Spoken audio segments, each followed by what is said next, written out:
Recognize the member for Toronto Danforth. Speaker, thank you. I appreciate the opportunity to speak to this bill today.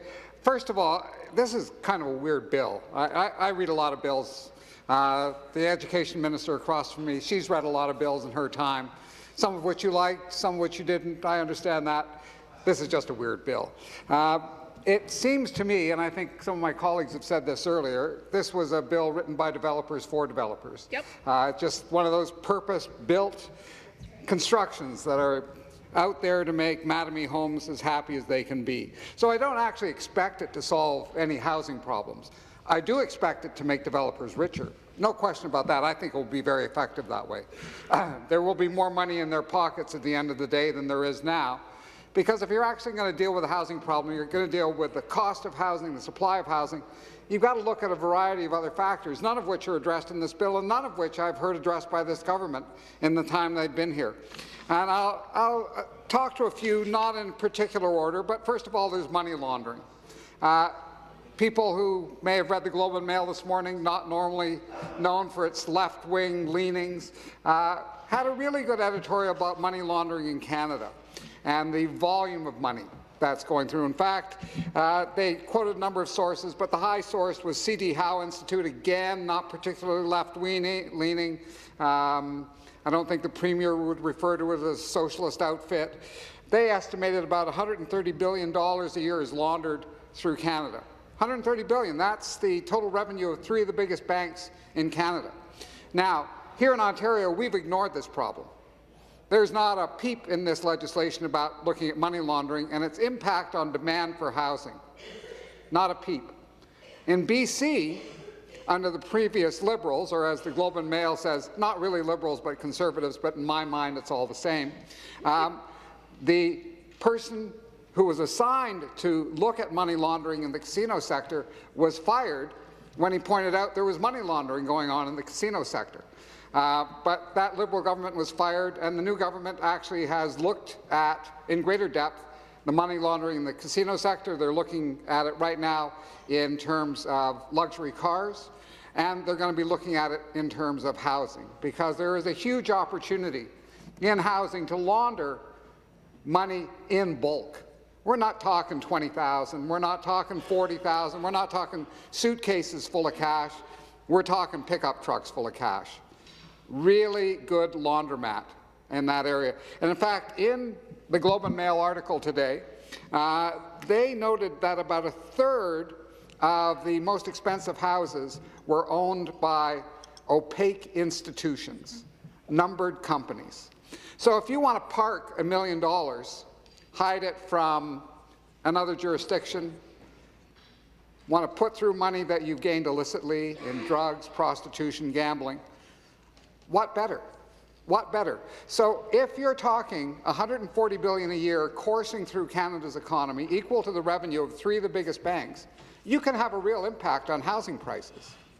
That isn't addressed here. In BC, they brought in a Landowner Transparency Act, so that it's on public record who owns a house, who owns a commercial property. Now, in Ontario right now, you can set up a numbered company, and it can be very difficult to find out who actually, in the end, is the owner. That's a significant problem for us. If we're going to deal with demand that's far outside the growth of the population, the growth of income, you need to look at this whole question of money laundering. This bill is silent on that matter. Not a word. And that's an issue that needs to be addressed. I had an opportunity in 2017 to go after the former Liberal government on rent control. Because as you may remember, Speaker, there was a series of stories in CBC about people living in condos whose rents would go up 100% because they weren't covered with rent control. And I brought in a bill to change the rent control legislation, end the Mike Harris era rules, which said any building built after, I think it was 91, was exempt. And that's how owners of condo units were able legally to say to their tenants, pay double or get out. And so there was even a CBC reporter who was couch surfing. That's the way she was living, because she couldn't afford a unit, which is pretty extraordinary. Pretty extraordinary. And in the course of the debates that went on, the debates and the interviews, I had an opportunity to meet a fellow called John Pasalis, who runs a real estate company called Realosophy, which, to my surprise, is in my riding. I walked past this real estate office one day and I thought, whoa, hey, that's Johnny. That's Realosophy. This is the guy who's been talking about the impact of speculation on real estate prices. And he actually had done a lot of analysis of what was happening with demand and how units were being purchased and held for speculative gain. So I don't know whether this was money laundering as well. Could have been. But what he was saying was that very large volumes of sales, and if I remember correctly, I was talking about almost a third of the sales in the northern part of York region, were made to companies that weren't that interested in renting out at the economic cost of those units, who could take a loss because they figured they could make it up with speculative gains later. That's a lot of money driving up cost. A lot of money driving up cost. That is a substantial problem. None of that speculation is addressed in this bill. And I want to say to you, Speaker, if you don't address money laundering and you don't address speculation, you're not going to be able to address those profound factors that are driving costs up outside the reach of normal working people. And that's an issue. I've forgotten which person earlier was talking about the impact of these high prices on new Canadians. Well, it has a huge impact on them and on all other Canadians when they can't compete with speculators and money launderers. That's an issue not addressed. And of course, the other part of all this is, and it was noted by the member from Kitchener-Conestoga, for the last 30 years, incomes for the bulk of the population have been stagnant or dropping. And that's the simple reality. In this country, about 20% of the population has half the income, and the other 80% has half the income. And I know this because at the time I was going through all that real estate or rent control stuff, I actually had to look at the income stats to understand why people were having such a tough time. Top 20% of the population had something like 70% of the wealth in the country. The bottom 80% had 20% of the wealth. So you got this big divide going on. And for the bottom 80%, life is tough. It's no wonder that people are frustrated in their lives because they can't afford things, and they know the way things are structured, some people are doing really well. Not them, but others are doing really well. And then when they try to secure a home, a place where they can live out their lives, be secure, be safe, have a sense of themselves, they're frustrated. They can't do that. That is a huge issue, not addressed here. And in fact, because this government wouldn't even support an increase in the minimum wage to $15 an hour, have increased that disparity, increased that difficulty for the 80% of the population that is trying to live on half the income. That's a substantial problem. Now, the demand in Toronto drives prices up outside Toronto. So people from Hamilton, you know this story. People from Toronto can't afford, in my riding, many people, Toronto Danforth, many people can't afford to buy a house there. You know, they grow up there, they're in their 20s, and they're just locked out. So they go to Hamilton. What happens in Hamilton? That drives up the demand there. My guess is it's the same in Markham. My guess is it's the same in Oshawa, in Pickering, Newmarket, Aurora. People within commuting distance feel the pressure from that downtown Toronto market that's making life so difficult for people in Toronto. That pain is transferred and it's moved out. A member from Peterborough-Kawartha was talking about increasing prices in his area. Well, I think there's a Via train or a GO train, no, it must be Via train connection into Toronto from Peterborough, and that's extraordinarily, no, I'm being corrected by the member, and I appreciate the correction, sir.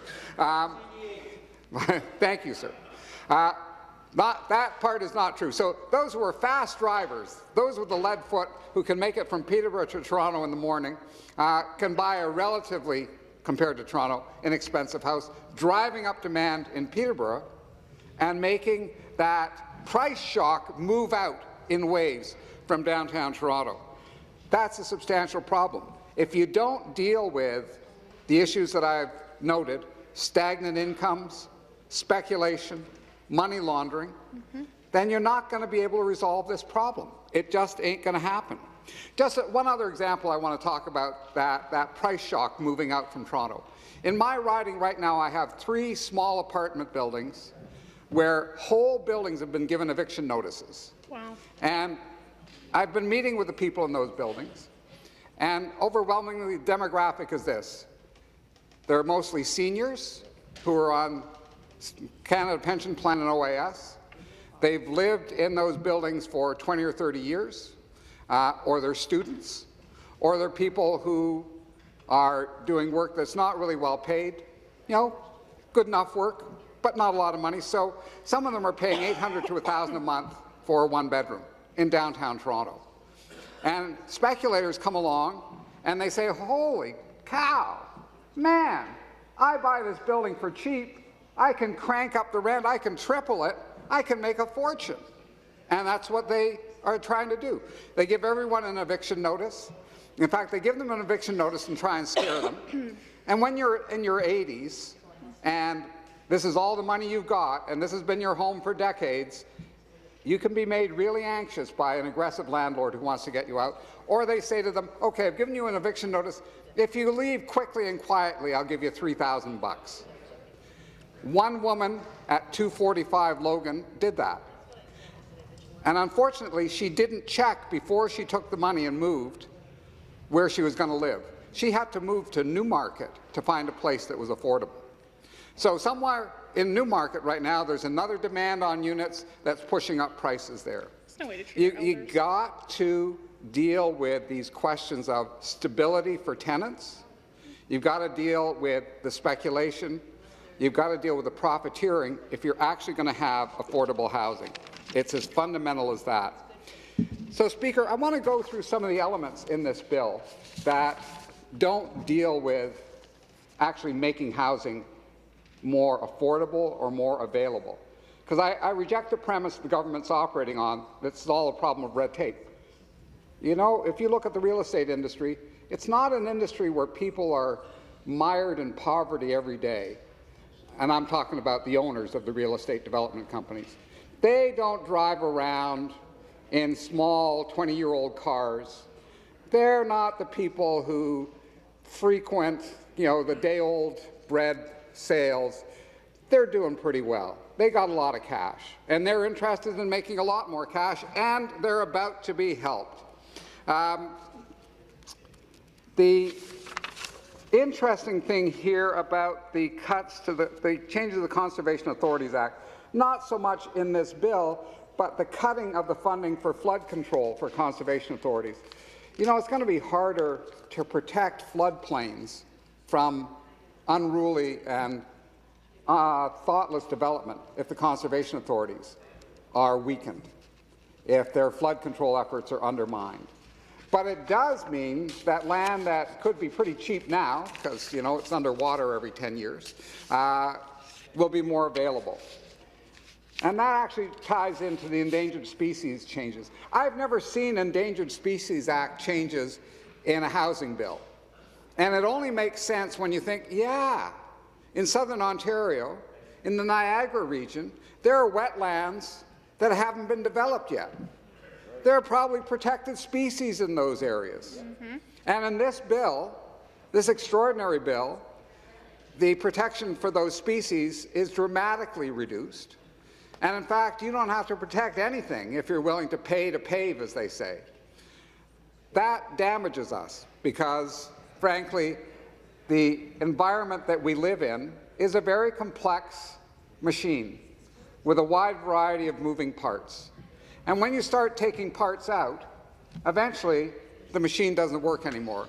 You know, if you open the hood of your car and you start pulling parts out randomly, well, if you're lucky, you take out the windshield washer stuff, that's not too bad. If you reach in further and there's some decorative piece, well, you throw that out, that's not too bad. But you start pulling up cables, and after a while, you've got a car that doesn't function. Well, nature's a lot bigger and a lot more complex. But if you start wiping out more and more species, eventually you stop getting the water cleaning, the pollination, the life-giving processes that actually make it possible for us to live well. That's a mistake with this bill. But one other part, and that's why I want to tie back to flood control. You start building in wetlands, it might look good for a year or two, but when that 100-year storm comes, and they seem to come every 4 or 5 years, you're going to get watered out. You're going to get flooded out. And it was interesting to me reading about the floods that were happening in Montreal, about people who had bought houses in the northern part of Montreal, which they thought were totally fine until they found sewage flowing through their living room. And when they dug further, found out that previously it had been a wetland and was redeveloped. Well, when you wipe out, when you weaken endangered species legislation, you undermine not only the web of life, but you put people at risk because it's a very good chance in southern Ontario that you're putting them into marshland so that they will be vulnerable to flooding in future.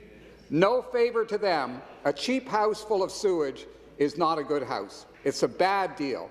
And you, Speaker, know from Windsor the kinds of damage to people's lives that happen when they're put in those vulnerable positions. So this bill can only be understood as making it easier for developers to build on marginal land with endangered species, who cares? Flooding in the future, who cares? That's what this bill is about. Now, there are amazing things in this.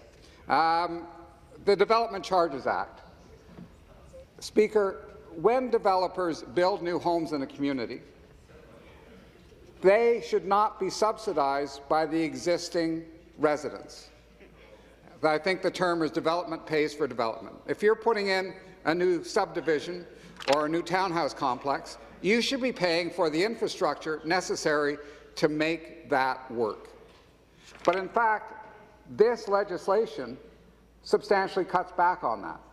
Substantially cuts back on that. So municipalities will be faced with higher property taxes or reduction in services to help developers make a killing. That doesn't mean we're going to have more housing. It means we're going to have municipalities with bigger financial problems and people living in areas that are not properly serviced. Now, it's fascinating to me that the way development charges in a reduced way are going to be calculated is based on the amount of land that gets used up. And municipalities, now chronically in financially difficult positions, are going to be tempted to maximize the amount of land area that gets redeveloped, which means more sprawl. And, Speaker, the simple reality is this. When you have sprawl, you have a very expensive urban form to look after. On my street, there are about 20 houses and there are 3 light standards. My house is 15 feet wide. I know back in Hamilton, suburban Hamilton, where I grew up, house lots are about 45 feet. So it's a lot more expensive per house to service sprawl than it is denser housing. This bill is setting things up so that that housing and its infrastructure will be permanently more expensive. It may mean a lower cost up front, but it will mean much higher taxes in the long run. That doesn't help people. That doesn't make it affordable. That just means that the developer gets to make a killing at the front end. That is bad news, Speaker, really bad news. Oh yes, I did talk about endangered species, and then I sort of covered that. That works. The Environmental Assessment Act is pared back. Speaker, I think people can agree that there are some areas where you don't have to have all the bells and whistles, but you'd have to have a government that you had confidence actually cared about the environment before you allowed them to cut back environmental protection. And I don't have any confidence that this government has that as part of its thinking. I think they see it as an expensive frill and it's a frill until, again, floodwaters go through your home. That is a huge problem. I see that my time is short, and my guess is your patience may be short as well, Speaker, because we're coming to the end of the day. So to all those who are here to the bitter end, I thanks for your patience. I hope you have a good weekend. I hope you enjoyed my speech. Take care. Seeing the time on the clock, this House stands adjourned until 10:30 a.m. on Monday, May 13th, 2019.